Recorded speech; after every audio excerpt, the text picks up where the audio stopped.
Hi everyone, welcome to my How to Play series. This is where we're going to learn how to play some rock and roll classics. We'll start with a fairly easy one. This is kind of beginner to intermediate, and what better way to start than with a song which actually has rock in the title. I Love Rock and Roll by Joan Jett and the Blackhearts. I'll run you through it, but it's basically power chords, a really fun solo, and I'll give you a little flavour of it and then we'll kick right into it.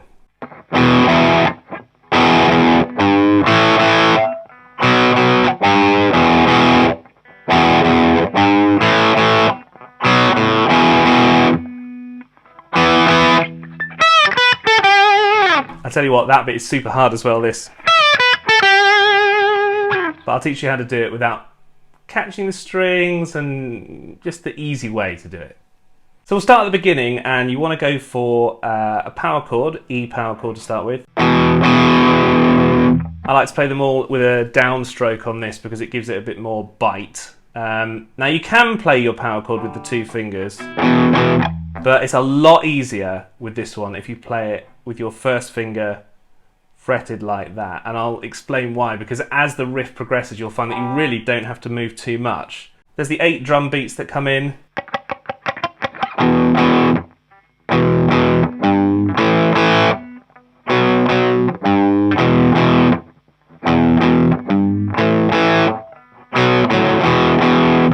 So the trick here is to keep your hand in this position here on the 2nd fret. You're going for the 2 E's, downstrokes. Don't pre-bend this note. A lot of people make that mistake. They go, it doesn't sound like that on the record. It's actually slow bend. Over to the A, that first finger. Then you want this B power chord, 1, 3, 4. And then back to this bend.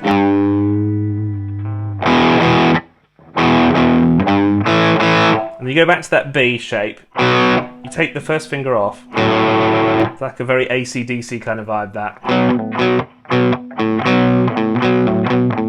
Loads of songs have that. There's a great Slash song that has it as well.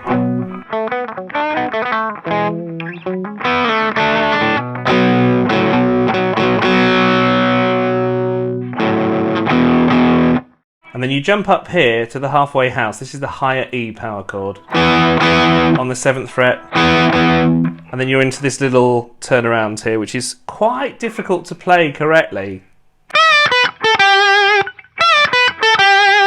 So a lot of people pre-bend it, which is wrong. Don't start here. You want to go up to it. One of the best tricks that I ever learnt was to leave your first finger onto the other strings. So if you're doing that bend up here, it's very easy to get a messy sound by just going for that and bending that string. You can catch all sorts of horrible noise. If you put that first finger on this string here, or even lean it across fully and go for your bend there, makes it super clean sounding. Down, down, down, up. You can give it a bit of vibrato as well if you want. So practice that a few times just so you've got the hang of it.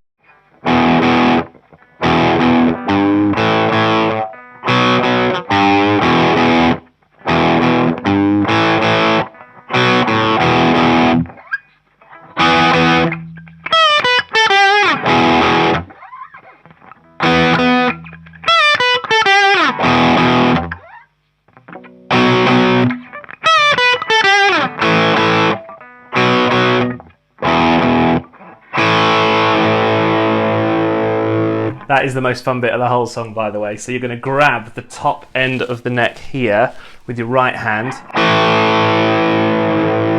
Pull it forward a bit. See if I can get that in for you. Now I have seen people do that pull in a different way. If you push the neck forward and push your hand onto this part here. So if you go... I don't think it gives it quite the same power that you need, so I don't think it works as well. I prefer the other way. Sounds much better. And then we're going to do a little turnaround. This is a classic kind of way of getting back into the main riff. Loads of songs have this, but this is how it happens in Joan Jett after the massive pause that you have to do where you sit there twiddling your thumbs. But actually it's important to say that while you're waiting after bending the neck, you can can turn your volume down. That's what they do on the record, and then you sit and wait for your moment to shine again. And as you come back in, turn it up, and then you're going to go for this B power chord, like we did before.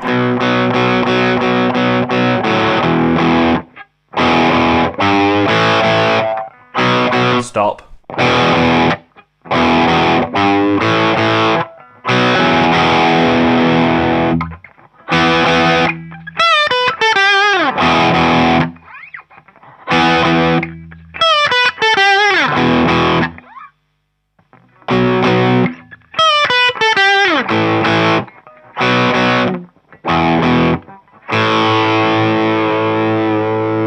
There's 2 neck bends the second time it comes around, by the way, in case you're wondering. So let's go from the turnaround, so it sounds like this. Same as we did before.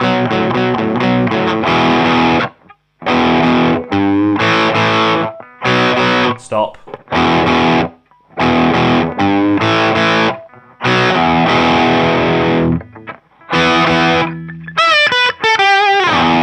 Bottom string open. This is the pinch harmonic, which we'll go into detail in future videos, but you want to basically hit the string and then drag your thumb. And it's just one pinch harmonic. A lot of people think there's 2, but it's just one. So it's open string, pinch harmonic, and a bend up. And then what my guitar teacher when I was young used to call a moo cow, where you hit the second fret like that. So there's no right hand involved once you've hit it like that. Then you jump up to this half version of the Hendrix chord, but you're not playing the bottom note or the top note. Just playing these 2. When you do that, you can bend the neck as well if you want. So you go.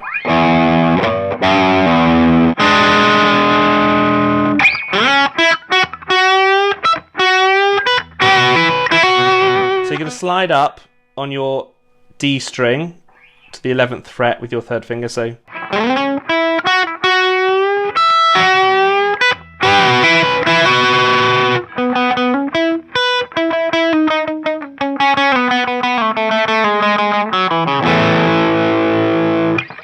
So once you're up here, make sure you get it right. Practice it a few times because it is actually quite tough to get there.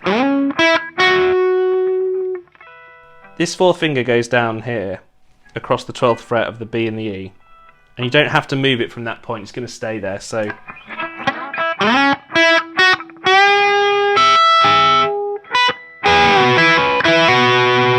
got to keep this B string ringing as well. You can either just hammer on,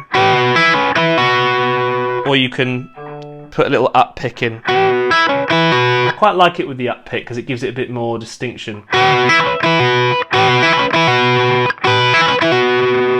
So maybe put the up pick in. Now this is the one where you've got to really palm mute the strings here, otherwise it sounds rubbish. If you just go, it's a bit too aggressive. You need to kind of keep it under control.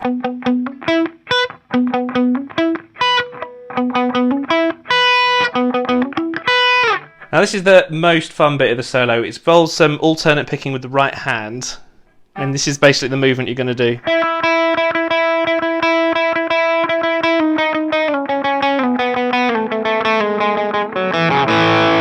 Okay, so follow these frettings here.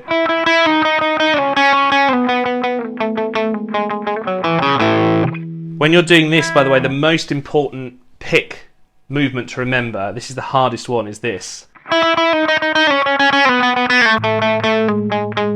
Up here, upward stroke.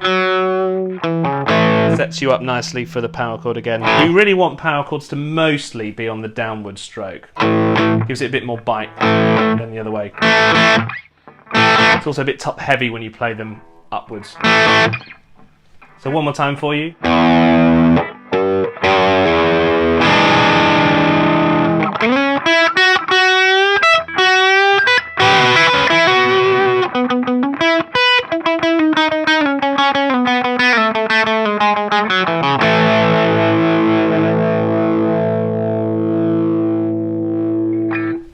Then there's a long pause, and if you're going to wait for that long, I'd turn that volume down again just to keep it nice and clean.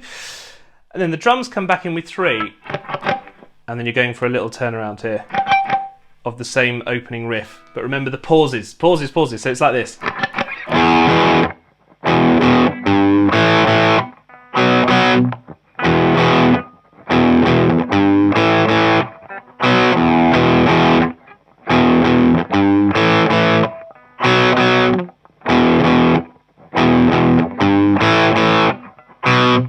And then it stops there because you're going to go into the outro solo. We'll get straight into it. So the outro solo, sort of solo, is up here on this E note.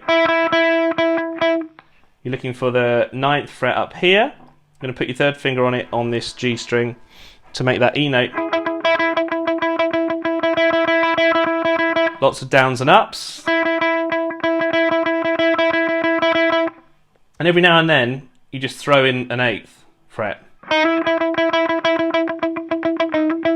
Now the specific rhythm on the record, which I've gone away and listened to on an isolated track of the guitar, sounds exactly like this, and I'm following the tab myself because it's quite complicated, but it goes exactly like this.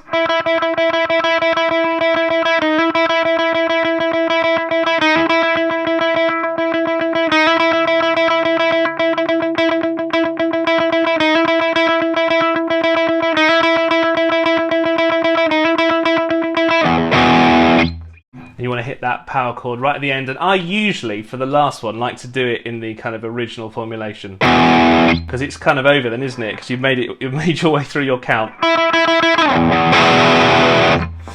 so you can give it the full beans if you like. But yeah, that rhythm is available in the tab if you want to follow it along. I'll also overlay it on the top and play it one more time for you just here. It helps you hit the right note. It's always key.